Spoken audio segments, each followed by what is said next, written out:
మేము క్యాంపుకి వెళ్ళబోతున్నాం. ఈ మధ్య ఎండ బాగా ఎక్కువగా ఉంటోంది, అందుకే వేసవి కాలం వచ్చేసింది.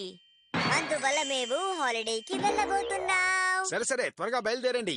ఆలస్యం చేయకుండా మనం వెంటనే క్యాంప్ కు చేరుకోవాలి. జెండబారి నుంచి తప్పించుకోవడానికి మేము పోరాడబోతున్నాం. మనం ఏదీ మర్చిపోలేదు కదండి. టెంట్, స్లీపింగ్ బెడ్, భోజనం అన్ని రెడీ మిట్స్. నాకు కావలసిన వస్తువులని తీసుకున్నాను. సరే అయితే పదండి బయలుదేరదాం. సాయంత్రానికల్లా మనం క్యాంప్ కు చేరుకోవాలి షిన్చాన్. అనుకున్న టైం కి చేరుకున్నామంటే ఎంత ఎంజాయ్ చేయొచ్చు. మీ డాగిని మర్చిపోయారు. అదే షీరోని. అరే రే మర్చిపోయాం. చాలా సంతోషం. హాయ్ బామ్మ, హాయ్ తాతయ్య. ఇప్పుడే మేము నీ కళ్ళ కనబడుతున్నావా? కనబడుతున్నారు. మీరెందుకు ఇక్కడికి సడన్ గా వచ్చారు? సమ్మర్ హాలిడేస్ ఇచ్చారు కదా, అందుకే నేను చూద్దామని వచ్చాం. నేను మీకు మెయిల్ పంపించానే, చూసుకోలేదా? నాకు మెయిల్ పంపించారా? ఎక్కడా ఎక్కడా? నువ్వు సరిగ్గా పంపించి ఉండవు. నేను సరిగ్గానే పంపించాను. తప్పైపోతుందని అడ్రస్ కూడా సేవ్ చేశాను. మరైతే ఎందుకు మాకు మెయిల్ రాలేదు? నీ మొబైల్ చూపించు. చూడు, మెయిల్ సెండ్లే చేయలేదు. అయ్యయ్యో. సరే పర్వాలేదు, వదిలేయండి. కానీ మేము ఇప్పుడు క్యాంప్ కు బయలుదేరామే, ఎలా?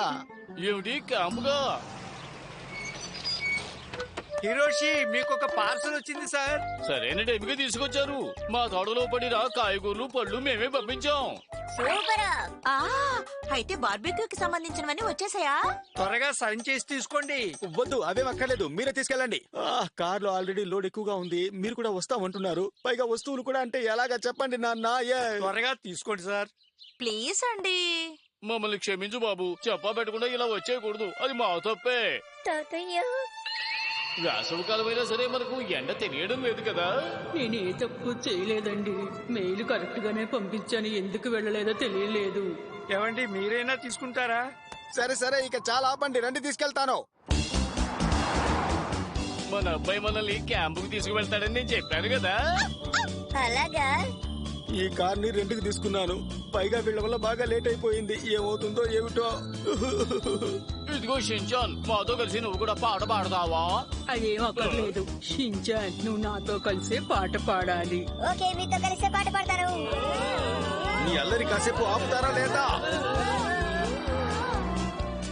హిరోషి, వచ్చే సర్వీస్ ఏరియాలో కొంచెం ఆపుతావా? అక్కడ మంచి రెస్టారెంట్లు ఉంటాయని విన్నాను. లేదు లేదు, ఇప్పటికే బాగా లేట్ అయిపోయింది. వద్దు, ఇక ఎక్కడ ఆగడం అనేదే జరగదు.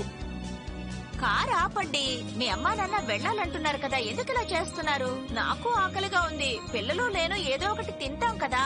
అదేంటి మిర్చి, అన్ని తెలిసి అలా అంటున్నావు? నానా, మీరు ఆపకండి, బండి పోనివ్వండి. షిన్చాన్, అనవసరంగా నువ్వు కలగ చేసుకోకు. అబ్బా, సరే బండి ఆపుతానులే. ఇక్కడ వస్తువులన్నీ చాలా బాగుంటాయి తెలుసా? ఎక్కడ చూసినా జనాలు ఎక్కువగానే ఉన్నారు. షిన్చాన్, నువ్వు ఏం తింటావు? అది సరే, మన షించాన్ ఏమైపోయాడు? అటువైపు చూడండి. షించాన్, నిన్ను అన్ని చోట్ల మేము వెతుకుతున్నాం. నువ్వు ఎక్కడేం చేస్తున్నావు? వీళ్ళు ఇప్పట్లో వచ్చేలా లేరు. మనం వెళ్ళి తినేసొద్దాంరా. ఇక్కడ అన్ని చాలా రుచిగా ఉన్నాయి కదా. అవును. షీరో, చాలాసేపు వెయిట్ చేయించానా? ఇదిగో, ఇది నీకోసమే తీసుకొచ్చాను.